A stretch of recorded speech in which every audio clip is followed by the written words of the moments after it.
오늘의 공모주, 오늘은 참가번호 17번 사이버원과 18번 프레스티지 바이오로직스가 3월의 시작을 알리는 공모주로 한 번의 오디션을 치르게 되었습니다. 먼저 두 기업의 섹터를 보면 사이버원은 정보보안, 프레스티지는 바이오에 속합니다. 청약 일정은 3월 2일에서 3월 3일까지로 동일하며 현재 두 기업의 상장일은 아직 예정이기는 하지만 3월 11일 동시 상장하게 될 가능성이 있습니다. 사이버원은 증권사 홈페이지와 여러 사이트에서 상장일을 3월 11일로 공지하고 있으며 프레스티지는 현재 증권사 홈페이지 청약 메뉴에서 3월 11일 상장 예정으로 확인되고 있습니다. 상장일이 갖게 된다면 두 종목 모두에게 좋은 소식은 아니며 특히 덩치가 큰 프레스티지에게 더 부정적인 요인이 될 가능성이 높아 보입니다. 공모가의 경우 사이버원이 공모가 밴드 상단보다 무려 14% 수준이나 올려 9,500원으로 확정했고 프레스티지는 밴드 상단 12,400원으로 확정했습니다. 공모 규모와 시총 모두 프레스티지가 압도적으로 크며 특히 공모가 기준 예상 시총은 10배 이상 차이가 납니다. 배정 방식을 보시면 사이버원은 등등 배정을 50%로 한정하고 소수점으로 나온 주식을 추첨을 통해 한 주로 배정하는 방식으로 비례 배정도 50%를 유지할 가능성이 크며 프레스티지는 균등 배정을 50% 이상으로 하고 소수점으로 나온 주식을 올림 처리하여 한 주로 배정하는 방식이기 때문에 비례 물량 청약자에게는 불리한 배정 방식이라고 할 수 있겠습니다. 청약 한도의 경우 사이버원은 키움증권에서 일반 등급 기준 9,500만원까지 청약 가능한 반면 프레스티지는 미래에셋대 온라인 청약 기준 약 7.9억까지 청약 가능한 수준입니다. 프레스티지는 유안타증권이 공동 주관사로 미래와 유안타 두 곳에 중복 청약이 가능하다는 점도 참고하시기 바랍니다. 특이사항으로 프레스티지는 판매 청구권이 상장일로부터 6개월간 부여됩니다. 판매 청구권은 주가 하락 시 공모가의 90% 가격으로 주관사에 되팔 수 있는 권리입니다.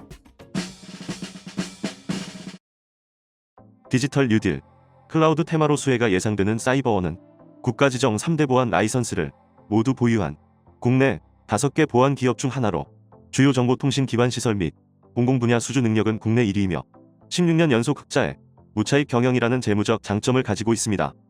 스마트카드 기반의 사물인식 기술을 영상, 센서, 출입 통제 등 물리 보안과 통합하여 융합 보안, 스마트 시스템을 개발, 종합 보안 서비스 기업으로 도약한다는 성장 전략도 양호해 보입니다. 이번에는 삼성 바이오로직스에 이어 국내 2위 CDMO가 목표라고 밝힌 프레스티지 바이오로직스입니다. 삼성 바이오로직스의 생산 캐파는 36만 리터, 프레스티지의 생산 캐파는 올해 하반기 제2공장이 준공되면 10.4만 리터까지 증가할 전망이며 이렇게 되면 생산 캐파는 삼성 바이오로직스에 이어 국내 2위 수준이 가능해집니다. 관계사인 프레스티지 바이오 파마와 개발하는 바이오 시밀러의 개발, 생산까지 모두 관여하고 있어 파이프라인 중 가장 속도가 빠른 허셉틴이 올해 상반기 내 유럽 판매 허가가 승인된다면 향후 안정적인 수익 발판을 마련하게 됩니다.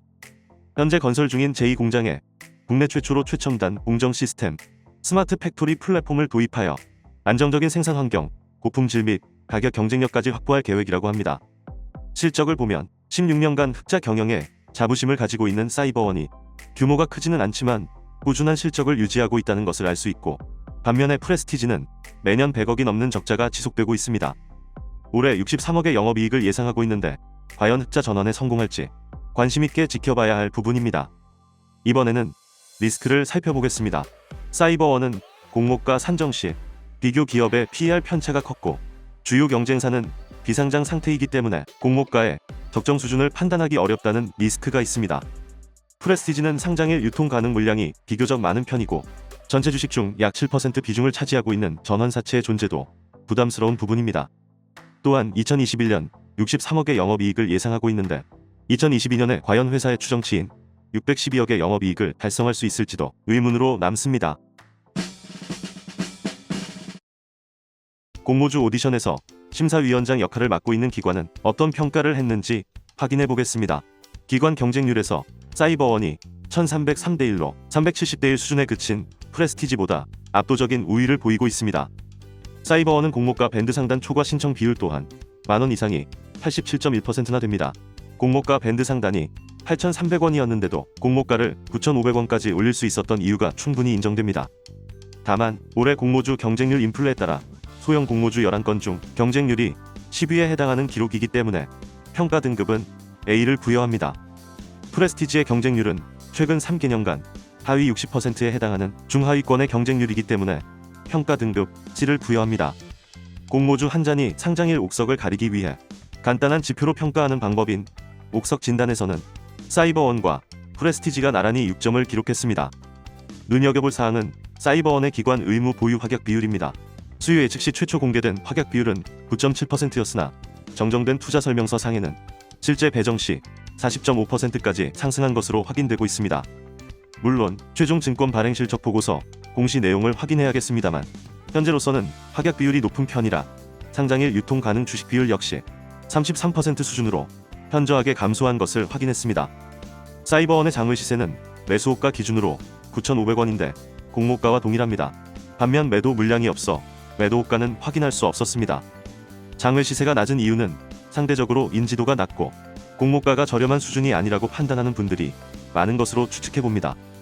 한편 프레스티지는 의무 보유 확약 비율이 낮은 편이고 유통 가능 주식 비율도 부담스러운 수준이나 장외 시세는 공모가 대비 59%까지 높게 형성되고 있어 사이버원과는 굉장히 대비되는 내용입니다.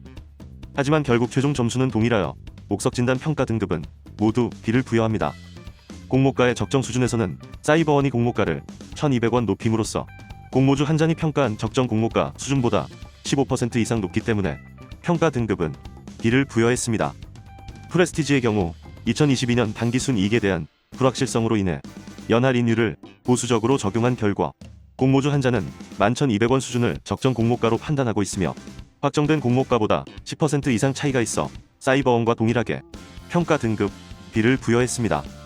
심사 내용을 종합한 결과 사이버원은 최종 B+ 등급, 프레스티지는 최종 B- 등급으로 사이버원은 청약 라운드에 진출했으나 프레스티지는 올해 공모주 중 가장 낮은 평가 등급이고 공모주 조건상 불안 요소가 상당수 존재하기 때문에 자력으로 청약 라운드에 진출하지 못하는 상황이 되었습니다.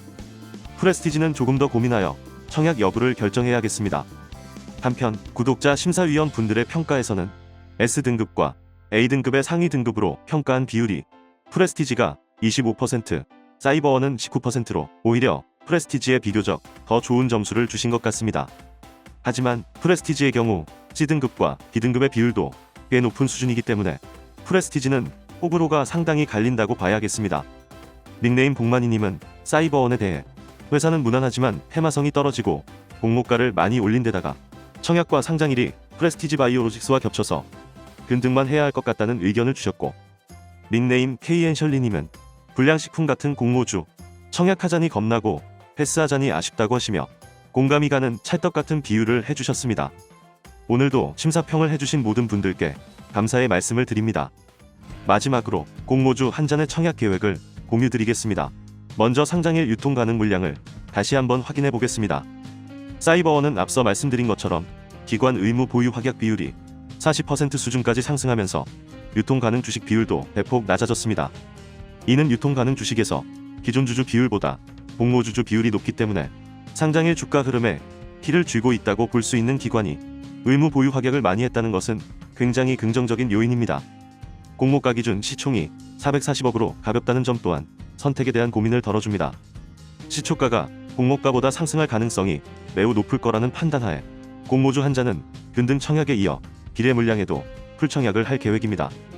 다만 공모가가 다소 높게 결정되었기 때문에 상장일 수익률은 예상보다 낮을 수도 있겠습니다. 다음은 고민이 많이 되는 프레스티지입니다. 기관의 의무 보유 확약 비율을 반영해도 유통 가능 물량이 많습니다. 특히 상장일 유통 물량 중 기존 주주가 차지하는 비중이 공모주주의 2배 수준이기 때문에 상장일 주가 흐름을 결정할 칼자루를 쥐고 있는 건 기존 주주가 될 가능성이 큽니다. 또한 공모가 기준 시총은 사이버원보다 10배 이상 무겁기 때문에 사이버원과 동일한 날에 상장한다면 아이퀘스트와 동시에 상장했던 TV파마와 비슷한 주가 흐름을 보일 가능성도 생각해 볼 수 있겠습니다. 그럼에도 불구하고 많은 분들이 바이오 시밀러라는 성장성, 비교적 높은 장외 거래 시세와 판매 청구권을 믿고 청약을 하실 거라 생각합니다. 공모주 한 잔도 비슷한 생각을 가지고 있습니다만 주간사인 미래에셋대우가 2017년 제3자 배정 유상증자에 참여하여 취득한 26만 9,750주가 주당 3,700원이라는 점이 신경 쓰입니다. 지분율은 0.8% 수준이라 미미하지만 공모가에서 매도한다고 가정하면 무려 3배 이상 상승한 주가 금액으로 환산하면 23억 수준의 차익이 발생합니다. 계획적인 의도는 아니겠지만 미래에셋대우 입장에서는 혹시나 주가 하락으로 판매 청구권에 따른 손실이 발생했을 때 이를 보전할 만큼의 사전 준비가 충분히 되어 있다고 봐야 하지 않을까 생각합니다. 저 또한 프레스티지의 성장 가능성에 기대를 하고 있지만 시초가가 공모가보다 낮거나 상장일 대응이 어려울 가능성을 배제할 수 없어 일단 비례 청약은 포기할 계획입니다. 다만 균등 청약은 일반 경쟁률의 조건이 충족됐을 경우 참여할 예정입니다. 최근 3개년간 기관 경쟁률 400대 1 이하, 공모 규모 500억 이상의 공모주를 기준으로 보면 상장일 시초가가 공모가 대비 상승할 확률은 35%로 상장일에 수익을 볼 가능성이 낮은 편입니다. 또한 시초가가 공모가 대비 하락한 경우의 93%는 기관 경쟁률보다 일반 경쟁률이 낮았기 때문에 반대로 얘기하면 기관 경쟁률보다 일반 경쟁률이 높아야 이 게임에서 승리할 가능성이 커진다는 결론을 얻을 수 있습니다. 따라서 공모주 한자는 프레스티지 바이오로직스의 청약 마감일 오후 경쟁률이 300대 1 이상일 때 균등 청약에 한해서 참여할 예정입니다. 이것은 저의 의견일 뿐 투자의 판단과 책임은 투자자 본인에게 있다는 거 잊으시면 안 됩니다. 이상 오늘은 공모주 두 잔이었습니다. 감사합니다.